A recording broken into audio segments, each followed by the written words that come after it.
Camarusa, Charumaja, Uñañaniwa, Acapanca, Memoria Rebelde, Movimientos Indígenas y Descolonización de la Historia en Bolivia, Ayucapanca, Cajilatana, Benjamín Dangler, Upana, Atagua. Buenas noches, hermanos, hermanas, bienvenidos a este espacio Hualiqui. Esta noche tenemos el grato honor de presentar este libro de Memoria Rebelde, Movimientos Indígenas y Descolonización de la Historia de Bolivia, de nuestro amigo de TOA y casi más de 20 años que está acá trabajando con nosotros, Benjamín Dangler, bienvenido, Juanito Tajas. Así que le voy a invitar al hermano Osvaldo Calatayud para que nos pueda comentar sus impresiones, hermanos. Hayaya TOA. Al momento de editar el libro, creo que lo más importante y lo primero que intenté reforzar es esto, precisamente, la memoria, ¿no? El título original del libro en inglés es 500 años de rebelión, ¿no? Para nosotros casi un cliché, ¿no? Es decir, un lugar común y bien marcado, ¿no? Los 500 años, 1492, 1992, y ya ha pasado casi más de 2 décadas y seguimos con ese mismo discurso. Y creo que se ha cerrado un ciclo y se ha abierto otro, ¿no? Y creo que en ese entre el lugar de ambos ciclos es donde se desarrolla la obra de Benjamin, ¿no? Creo que entre el Ben Dangler historiógrafo y el Ben Dangler fotógrafo se crea esta suerte de radiografía de Bolivia de los últimos 20 años, ¿no? Y uno dice, pero ¿por qué volver a escribir una historia que, de hecho, ahora mismo en este contexto y en esta coyuntura estamos negando, ¿no? Estamos viviendo momentos tensos en Bolivia que obviamente intentaríamos borrar con el codo los últimos 20 años, pero él cree que es importante rememorar este proceso que con sus bemoles ha tenido resultados positivos, negativos, pero sobre todo ha marcado un ciclo importante dentro de la historia de Bolivia, ¿no? Entonces, entre ese pasado remoto y ese pasado inmediato en el que trabaja Ben, hay esta suerte de ciclicidad, ¿no? De cómo los eventos se van repitiendo, ¿no? Porque luego se rememora desde la Revolución del 52, va mucho más atrás, hasta el cerco incluso de Tupac Katari, indicando, ¿no?, de que las formas en las que el boliviano, antes no boliviano, alto peruano, y antes de eso ni siquiera alto peruano, bien lo sabemos, cómo la plurinacionalidad ha llegado a convertirse en un ciclo más de esa rueda que nos ha llevado al mismo lugar, se podría decir, en apariencia ese mismo lugar. En la parte final del libro, Ben aclara, en la voz de otras personas, entrevistados, gente que testimonia, las fotografías mismas y las narraciones de su trajín al escribir este libro, cómo hemos vuelto a ese primer momento, pero con la necesidad de haber recorrido ese ciclo, la importancia de haber recorrido este momento, a pesar que ahora mismo tengamos una suerte de desencanto de todo esto, ¿no? Algo que me ha llamado la atención es también no solo el hecho de apelar a la historia lineal, ¿no?, sino justamente estos ciclos envueltos en narraciones, ¿no? Él, después de presentar cada capítulo con una fotografía, ilustrada con una fotografía, recurre a la narración, ¿no? De hecho voy a leer una parte que puede dar viso sobre eso que estoy diciendo, ¿no?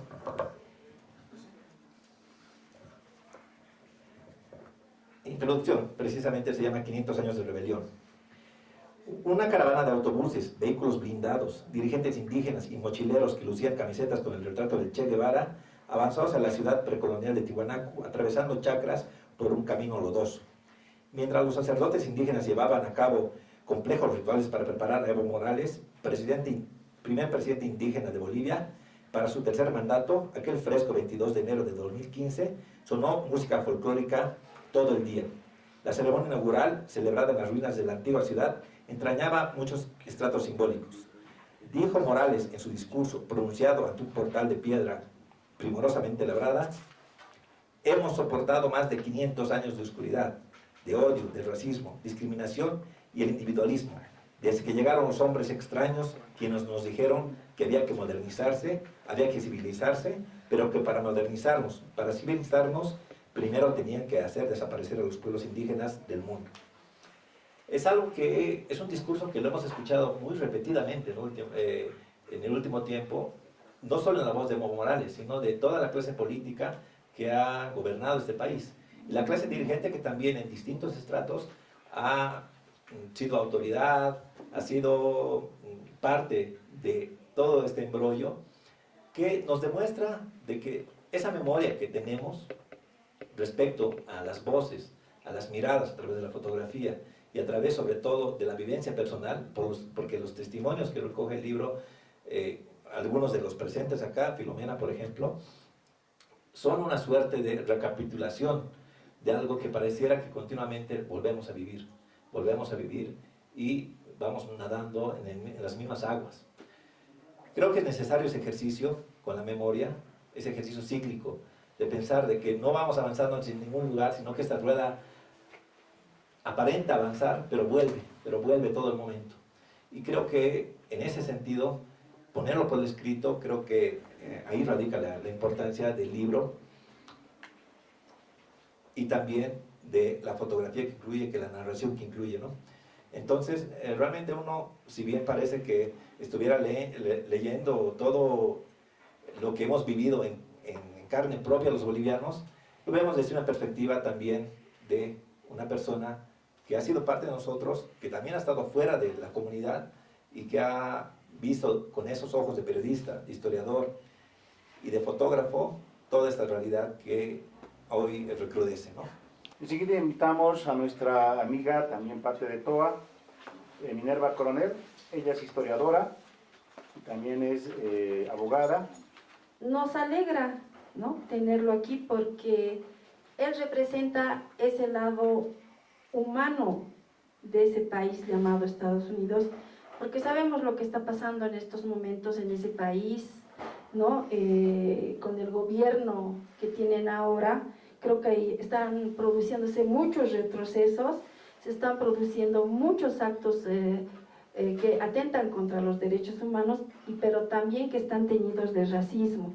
Entonces, a mí me alegra saber, ¿no?, que los intelectuales, que hay intelectuales estadounidenses que contradicen toda esa imagen que ahorita está reflejando los Estados Unidos. Entonces, como yo les decía, yo me voy a enfocar más que todo en el tema de los intelectuales indios, ¿no? El mundo intelectual indio, ¿no?, de acuerdo a cómo él lo retrasa en su libro, bueno, habría emergido, ¿no?, en la segunda mitad del siglo XX.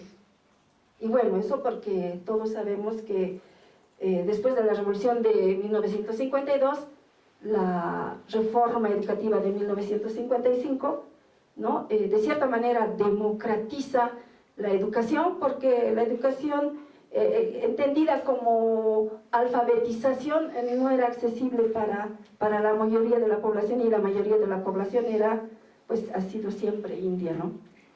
Entonces,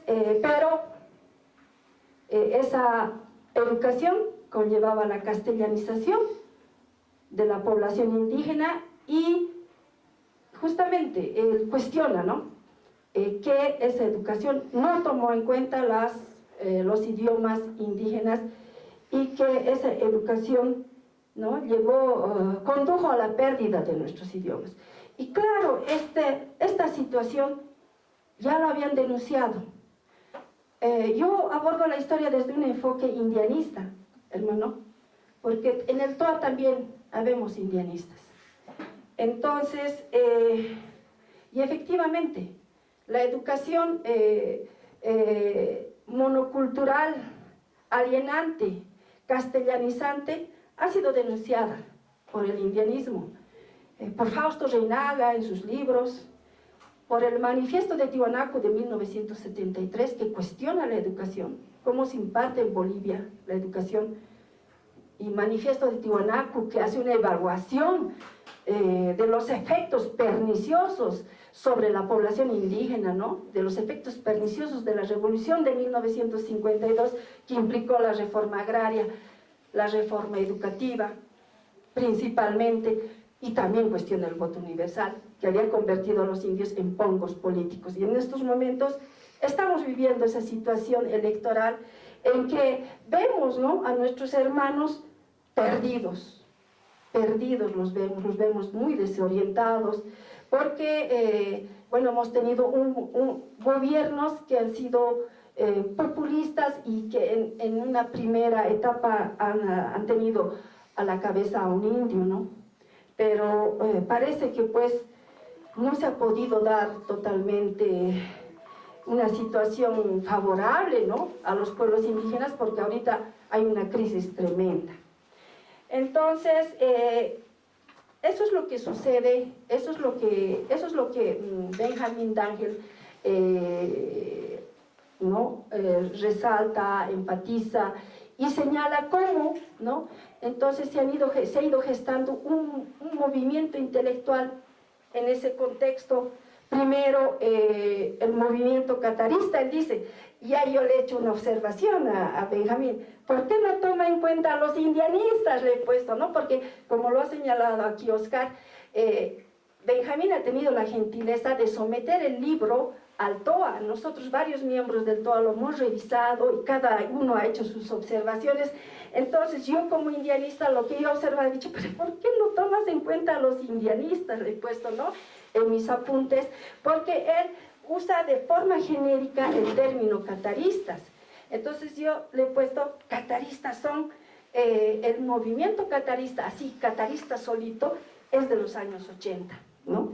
Porque inicialmente todos eran tupac cataristas, ¿no? Entonces estaban los tupac cataristas indianistas y estaban los tupac cataristas campesinistas. Y en el ámbito político ello se va a reflejar, se va a plasmar el Tupac catarismo indianista en el movimiento indio Tupac Katari y el Tupac catarismo campesinista, es decir, aquel que acepta formar parte de una clase social boliviana, se va a convertir en el movimiento revolucionario Tupac Katari, ¿no? Entonces, eso yo, bueno, le hice notar, ¿no? Y también que, bueno, entonces esos serían los antecedentes, ¿no?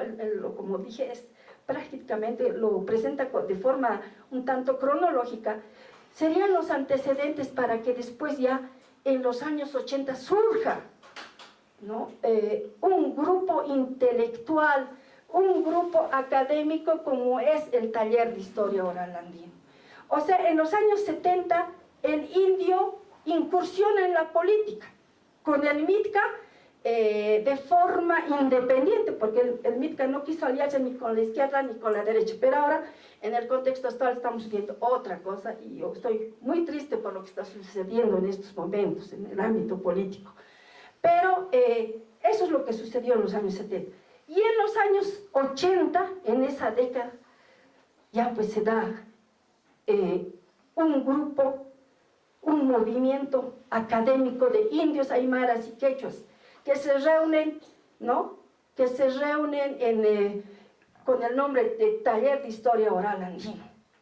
Y a mí me gusta que Benjamín haya tomado en cuenta a Frantz Fanon, porque si ustedes ven, si ustedes leen la historia que se escribe en nuestro país, muy pocos toman en cuenta a este teórico, a este combatiente anticolonial como fue Frantz Fanon, ¿no?, un martiniqués que luchó contra el colonialismo francés en Argelia, ¿no?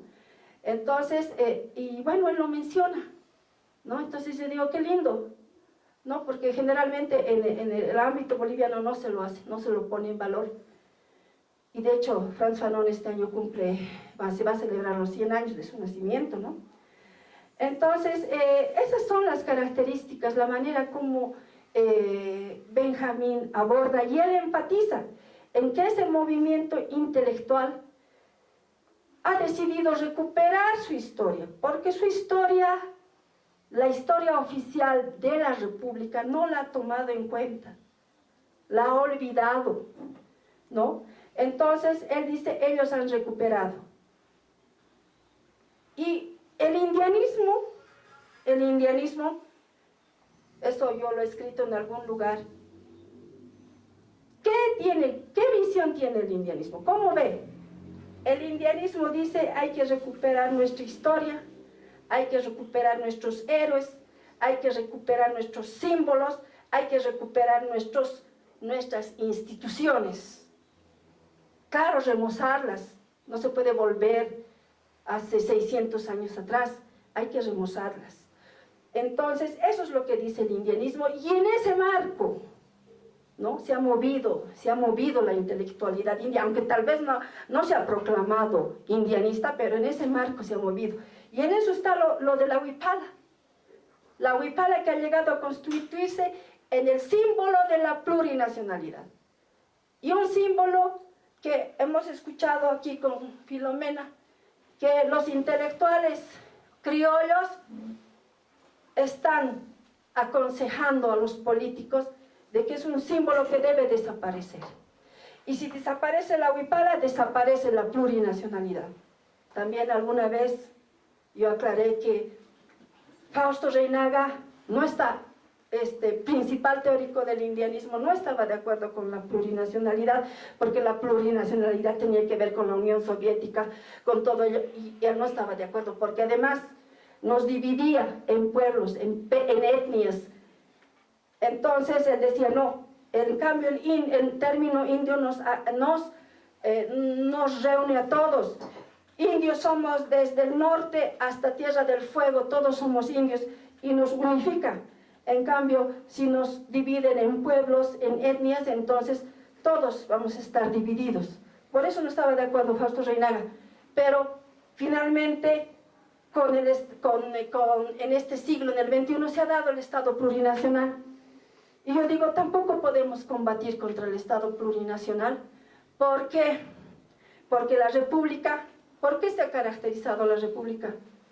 Por ser monocultural, por castellanizarnos, por causar la pérdida de nuestros idiomas, por causar la pérdida de nuestras cosmovisiones. Por eso ha sido cuestionada la República. Entonces, y por eso es que ha tenido que darse esa ficción, una suerte de ficción, ¿no?, con la creación del Estado plurinacional, aunque simbólico, y que ha implicado de cierto modo la inclusión, aunque el indianismo nunca ha estado de acuerdo con el término de inclusión. ¿Por qué nos van a incluir? ¿Acaso nosotros somos ajenos? Nosotros somos de estas tierras. ¿Cómo nos van a incluir a nosotros? Nosotros somos dueños de aquí. Y eso es lo que decía Felipe Quispe el Malco. Por eso también en una de las anotaciones que dice, ¿por qué no menciona a Felipe? Le pongo, ¿no?, una notita a Benjamín. Entonces, es un lindo trabajo. Hay muchos datos. Es lindo leerlo. Y yo recomiendo, hermanos, hermanas que están aquí presentes, adquirir el libro y de esa manera, pues, enterarse cómo ha surgido una institución académica, intelectual, cómo se ha dado los primeros atisbos del CONAMAC. Ahora enseguida vamos a pasar la palabra a nuestra cuyaca Filomena Nina. Ella es lingüista, que ha sido fundadora de Taller de Historia Rolandina. Hichaja, Hanikipi, Aymarat, al susjantej, armas jactanpi, ma yakepanakaj, ma kaujar yatirakio, pero yakepanakaj hani. Ukampachasa, nanakaja, kunatekel atakukaja, haniu Aymarat kamakit, hanukaja, castellan aruta, atawa, taker puriña pataki. Chikapuniwa akanja walisuma mayat suma am tapis kal atarakiwa aka pankanja ya ukatja nanakarusa am tapi abjetupi kun hamata inastoaja ya kepaja ukan kaskasasa hanio am tasktanti ukangas casa hani amuitante lutana cartana takechu mukanja cuatjaniu tak amuitante ukamawa nanakaja sanakapta hichaja castellana rutra arsta, ¿ya? Me parece lo que escribió es un fabuloso en el sentido del contenido, ¿no? Con detalle describe muchos aspectos de los movimientos indígenas que se ha realizado, ¿no? Entonces, en ese sentido, por ejemplo, en estos momentos se está viviendo una situación así de desesperanza, de desazón, de descontento, ¿no? Estamos un poco, no sabemos qué rumbo tomar, ¿no? ¿Qué hacer? Estamos tan desesperanzados que, bueno, a veces causa decepción y mucha tristeza, ¿no? Sin embargo, hay que seguir adelante, ¿no? No nos podemos quedar ahí. Y nosotros en el TOA siempre hemos querido conformar una comunidad, ¿no? Es decir, nosotros somos provenientes de diferentes comunidades, ¿no? Somos del norte, de diferentes comunidades del altiplano sobre todo, y la mayoría, digamos, hablantes aymaras. Entonces, uno de los elementos más importantes ha sido la lengua.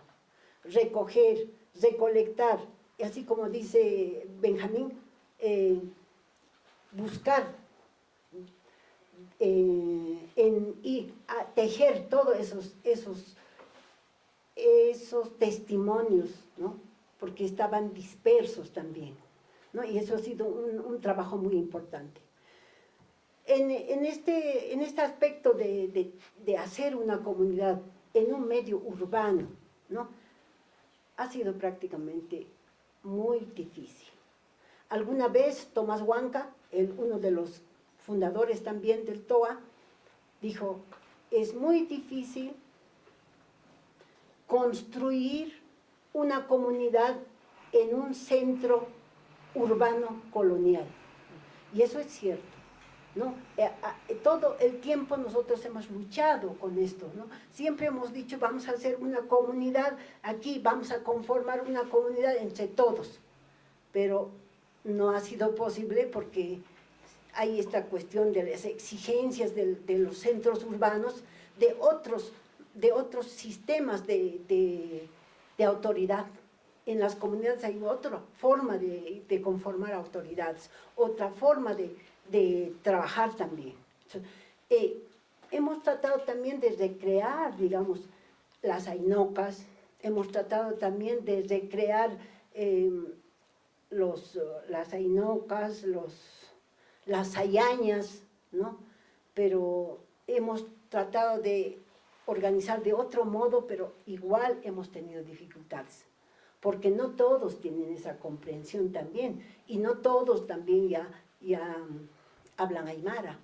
Y muchos que hemos migrado a la ciudad, también ya no vemos, digamos, con cierta certeza lo que es comunidad, sino vemos muy distorsionado la comunidad, de diferente manera, que perjudica. Hubiéramos querido, digamos, teníamos tantos ideales, tanto entusiasmo de conformar la comunidad que ha sido. Hemos tenido, así como Bolivia tiene tantos problemas en ciertos tiempos, igual el TOA ha tenido muchas dificultades. A pesar de ello, cumplimos 41 años, ¿no? Como ninguna otra institución ha podido cumplir, digamos.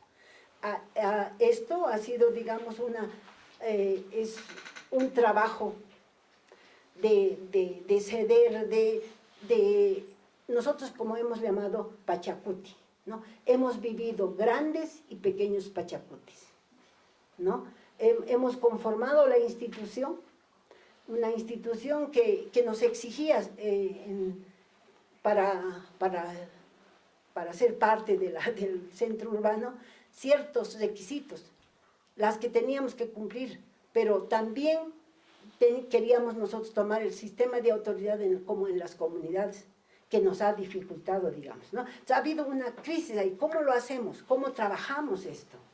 ¿No? Entonces, en eso hemos andado, como les digo, grandes y pequeños pachacutes. Es decir, hemos tenido tantos que han sido vividas, digamos, de manera profunda, también crítica, también dolorosa y todo esto, ¿no? Como se vive en Bolivia. Yo generalmente comparo Bolivia con el TOA, cómo procedemos, cómo hacemos, cómo vivimos el diario, ¿no? El trabajo también. Entonces, siempre comparo y digo, no, esto está pasando, igual ha pasado en el TOA, a ver cómo se arregla, ¿no?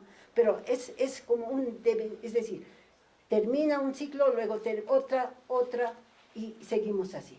Como les digo, es muy importante todo este trabajo, digamos, que hemos hecho.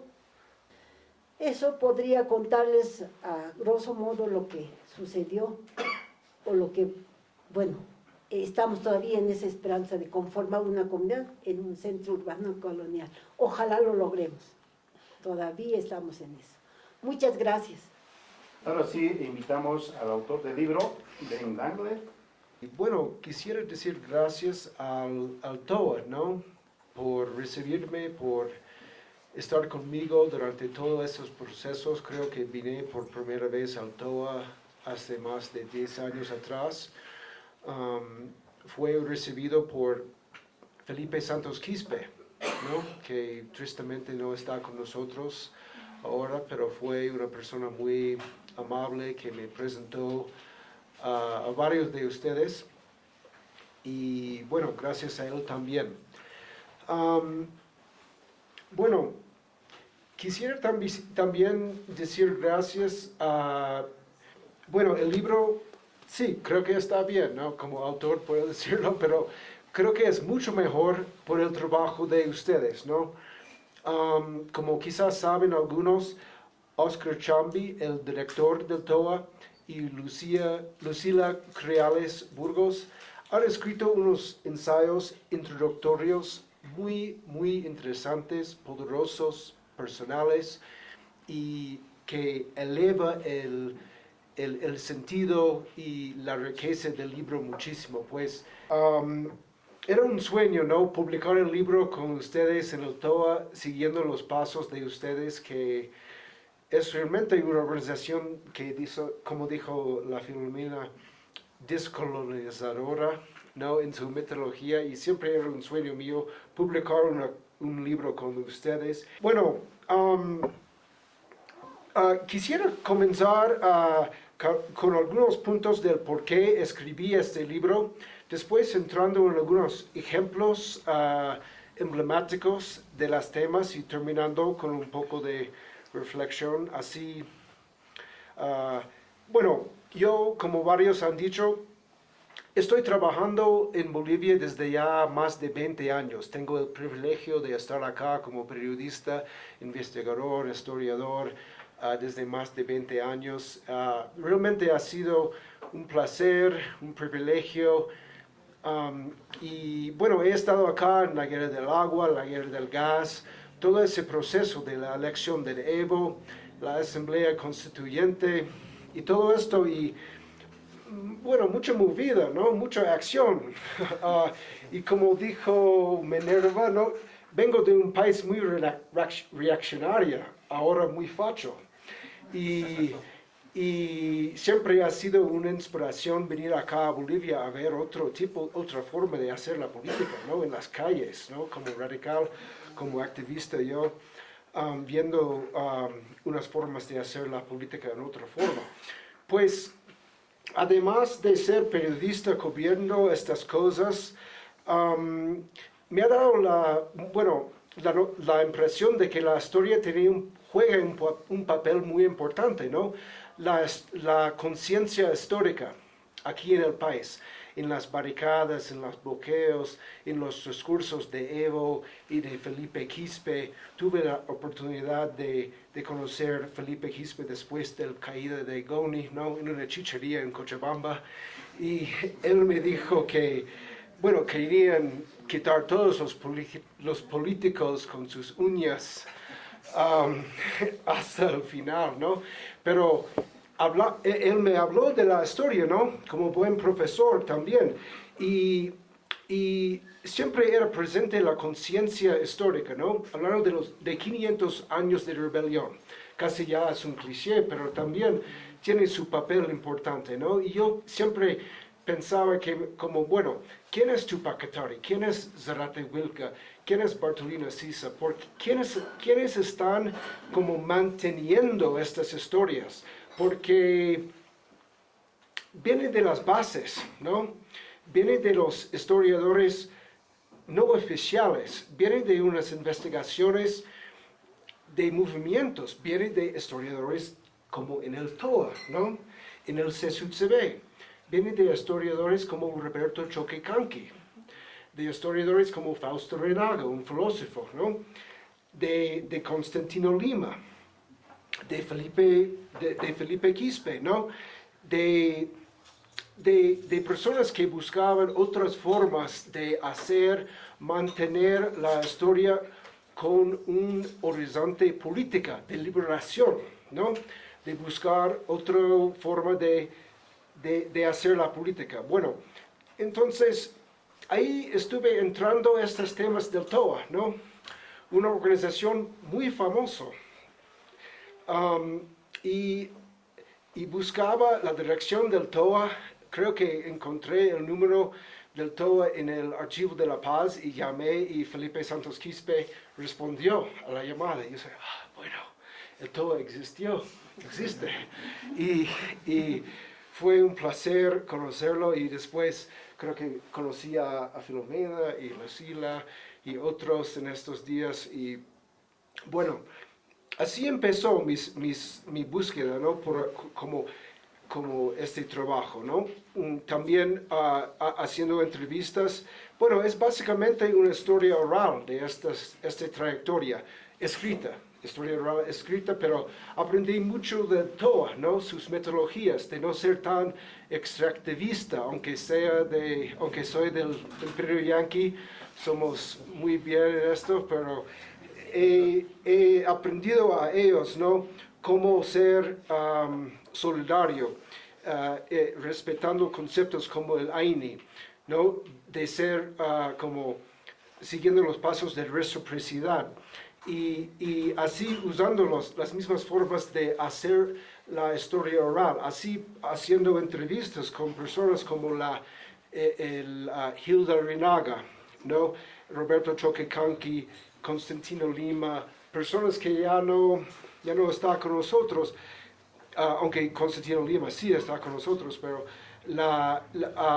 pues y así como colectando varias entrevistas y así empecé, ¿no? Así empecé el trabajo. Pues quisiera también darles unas impresiones de este tipo de memoria rebelde, que por suerte hemos cambiado el título. Eso fue un consejo de Osvaldo, creo. Gracias por el consejo. Hemos pensado mucho en eso.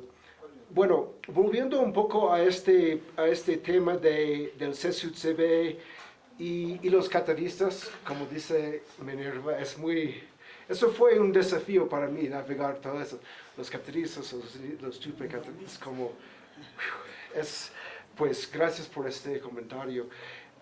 Bueno, los del CSUCB eran cataristas, ¿no? Sí. Entonces, bueno, ¿Cómo surgió este catarismo? Bueno, el conocimiento histórico de catarismo de Tupac Katari dentro del mismo CSUCB. Una tarde hablé con el Roberto Choquecanqui en el Archivo de la Paz y él me dijo que yo visité a Genaro Flores, el fundador del CSUCB, en la cárcel, educándolo, hablando con él sobre quién era Tupac Katari. Eso es lo que me dijo él.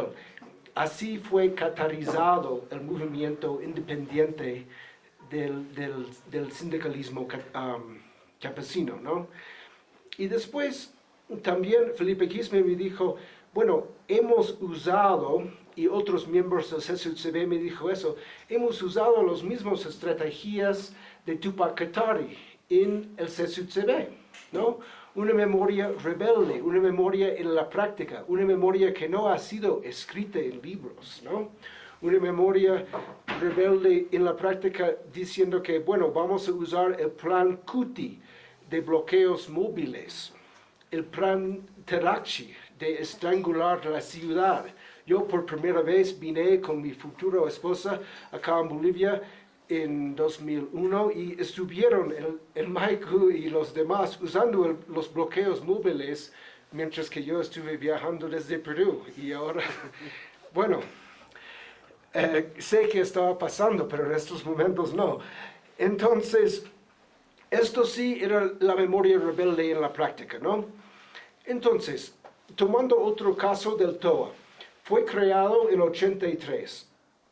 Como muchos han dicho, en la UNSA estoy como totalmente, bueno, no ha sido posible este trabajo sin los aportes de Silvia Rivera Cusicanqui, sus escritos, sus libros, su pensamiento. Ella fue profesora en la UNSA en esta época y como han dicho varios, no fue creado con ella, Tomás Huanca y otros estudiantes, el TOA. Y como dijo varios, creo que ha dicho la Filomena que no ha sido una forma de extracción, sino una forma de como retornar a conocer sus propias comunidades, de como autoinvestigación, ¿no? Pensando buscaron las historias indígenas del país, buscaron las historias indígenas del país y encontraron un vacío, un silencio, huecos en las mismas bibliotecas, en los archivos, en los libros, y donde estuvieron diseñados en la historia oral, en la memoria colectiva. Por esto volvieron a esta metodología, ¿no? Usando la olla común, en juntar todas estas entrevistas, todos estos archivos que había, y haciendo entrevistas grupales con la comunidad, pensando no tanto en lo individual, sino en cómo tejer, juntar estos fragmentos, la historia fragmentada, para tejerlo en total, ¿no? Y también haciendo trabajos históricos que eran producidos con la participación con estas comunidades. No eran como extractados o como sacados de estas comunidades, pero producidos con su participación, con su colaboración, y que sean productos accesibles, como las radionovelas, como los panfletos, como cosas en aymaras y quechuas, no como libros que nadie va a leer, ¿no? Como muchos de con todo respeto, mis colegas publican. Y bueno, y entonces un caso muy conocido de esto es Luis Santos Marcatola. Y yo tenía la oportunidad de un día con mucha lluvia en el TOA, estuve con un familiar de la familia de Santos Marcatola y me dijo, ¿estás interesado en Santos Marcatola? ¿Por qué no vamos a Sencata ahorita? Está vivo el hijo de Santos Marcatola. Y yo, después de 5 años estudiando, leyendo sobre Santos Marcatola, bueno, sí, ya vamos. Y después de varios trufis y viajando en pura lluvia a Sencata, hemos llegado a una casa, en un cuarto, con mucha lluvia, trajimos coca, trajimos comida. Y ahí estaba Gregorio Barco Guarachi, saqué esta foto de él, tenía como 96 años, casi ciego, y yo saqué esta foto y hacía una entrevista con él habla solo aymara, y a través de su familiar hice una entrevista con él y me dijo que no era permitido hablar sobre mi papá Santos Marcatola en mi comunidad. Él se llama Gregorio Barco Guarachi, no sé si dije eso. Y dice que no hemos podido hablar de mi papá. Las autoridades de la comunidad dicen que vamos a sacar su lengua, sus ojos, si hablan de su papá. No era permitido transmitir o escribir esta historia, ¿no? El TOA reconoció este silencio, este vacío sobre Santos Marcatola y como buscaba esta historia oralmente y reconstruyó esta historia, ¿no? Con sus familiares, con su comunidad, y creó una radionovela muy conocida que fue transmitido nacionalmente por Radio San Gabriel, ¿no? Entonces, y ahí muestra el poder de la historia oral. Gregorio Barco era primeramente, ¿por qué viene este gringo a mi casa preguntando de mi papá? ¿Quién es? Yo tenía que explicar y, bueno, está bien, pues vamos a hablar. Y empezó a llorar, empezó a hablar con mucha emoción, empezó a darnos cuenta, a contarnos sobre el poder de su papá que que ha podido hablar con plantas, ha podido hablar con animales, que las autoridades querían matarlo con fuego, con agua en ríos y no han podido matarlo. Poderes casi míticos, ¿no?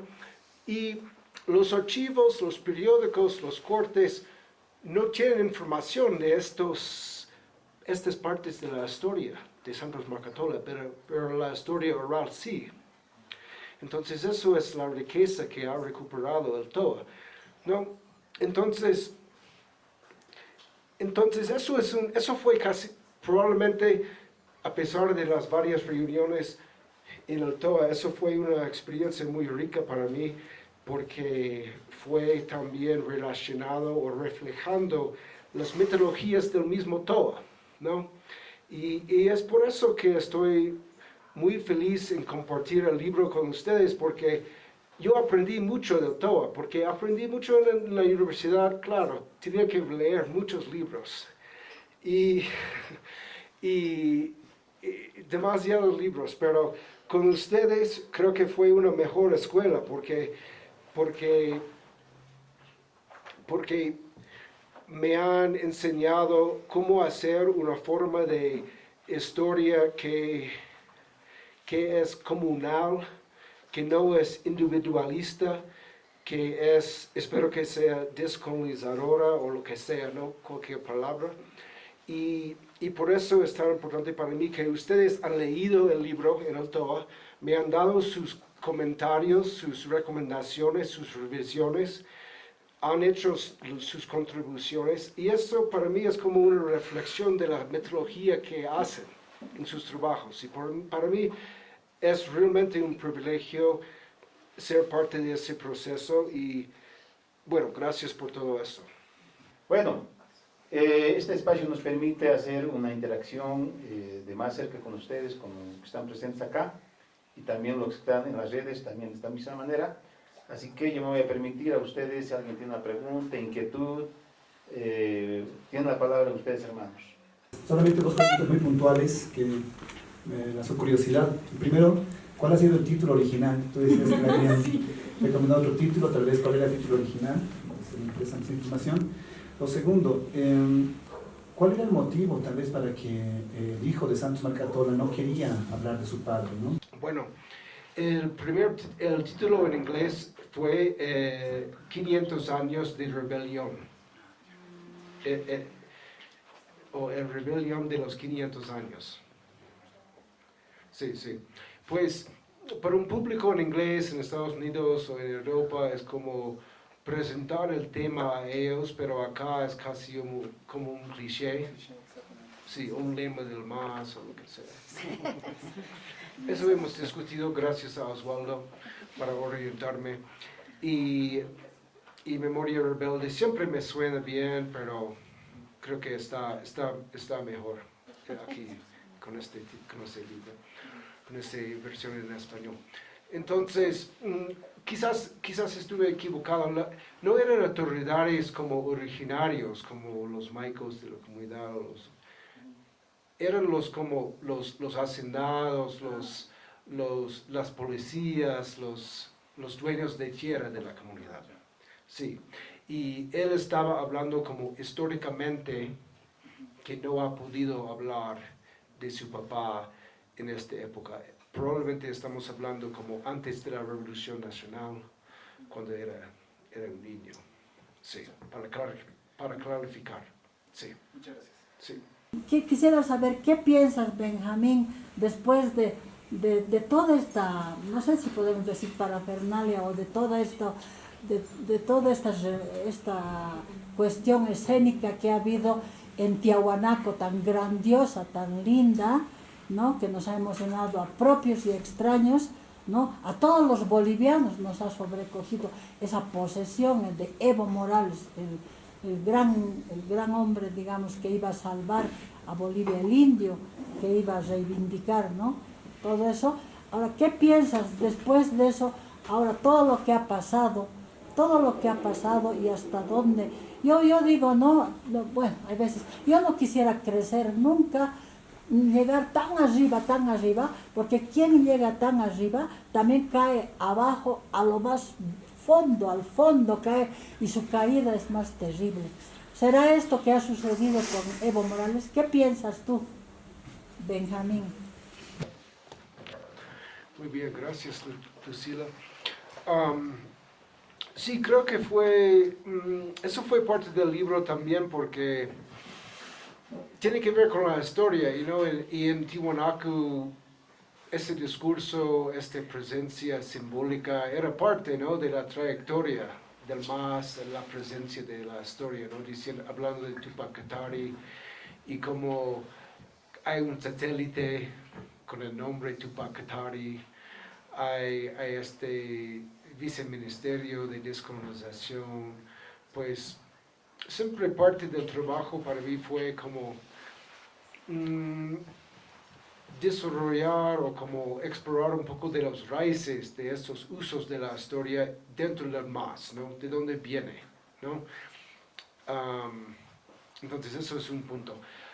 Después, pensando, después de tantos años, ¿no? Del MAS, yo, por lo menos en el tema del CONAMAC, por ejemplo, conociendo un poco de la reconstitución de los IUs con el apoyo del TOA, ¿no? Que en los primeros años de los 90 fue parte de este proceso de reconstitución, ¿no? Con la búsqueda de títulos de tierra, con los usos de la historia oral, etcétera, para crear el CONAMAC, y después ver en 2014, ¿no? La toma del sede de CONAMAC por fuerza y la creación de otra CONAMAC masista por la fuerza. Esto fue como, como investigador, activista, muy triste ver. Y creo que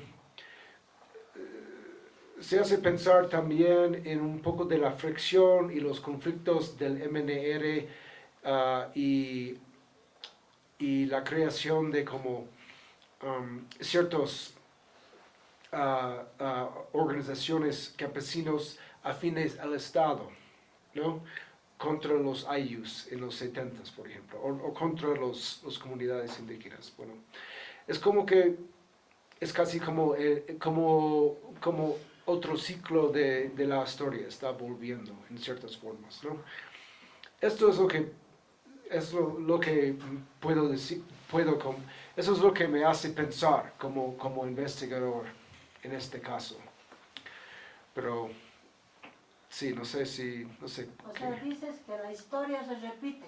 Sí, en ciertas formas, ¿no? La historia se repite. Como si estoy pensando en como la creación del CCCB como una respuesta del pacto militar campesino, o el CCTV como respuesta de la hegemonía del Estado, y que y que el MAS está tratando o ha tratado de hacer otras organizaciones campesinos en el CIDOB, en el CONAMAC, en el CSUTCB. Una forma de eso, ¿no? Es como investigador, como poniendo un poco de estos ejemplos de la historia, el trabajo que he hecho al presente en estos casos, por lo menos. Pero mi pregunta era que si usted no tiene juzgamiento de otros intelectuales indígenas del pueblo boliviano. Esa es mi pregunta. Si usted, por ejemplo, como una persona extranjera que está escribiendo sobre el pueblo, si usted no tuvo un juzgamiento o tiene miedo de este juzgamiento de los otros pesquisadores, otros escritores bolivianos. Sí, eso. Ah, sí. Miedo de este crítica. Sí, Sí, siempre, sí, claro. Sí. Es normal. sí, ¿cómo lo ves? ¿Cómo lo maneja? No sé, a ver, esperar lo mejor, no sé. A ver, y tratar de hacer un buen trabajo, estar preparado. Si estoy como si voy a hablar con, no sé, ¿quién puedo decir? Como, si voy a hablar como por ejemplo Roberto Choquecanqui, hay que leer como casi todos sus libros antes, ¿no? Para ser preparado.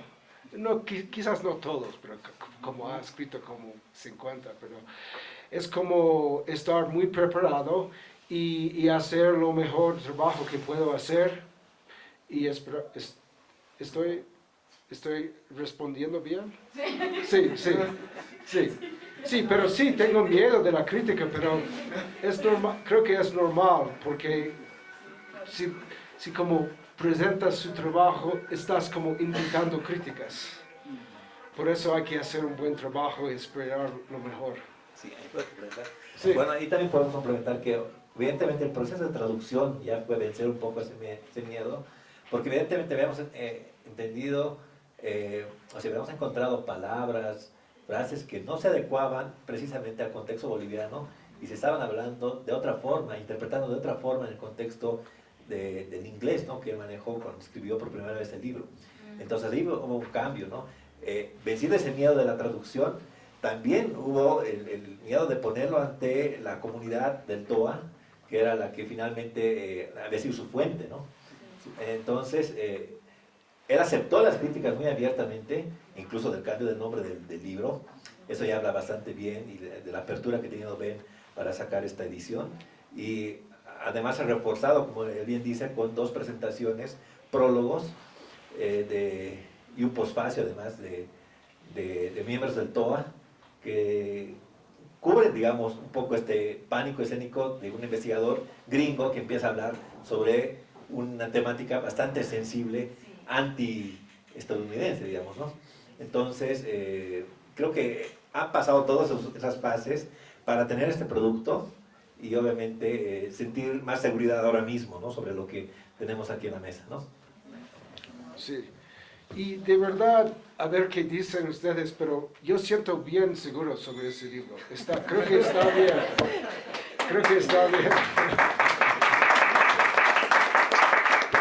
A ver qué dicen, pero sí, tienen no sé cuántas notas de pie, está bien. Claro, en todo caso, es mejor que la versión gringa, digamos, ¿no? Sí, seguramente.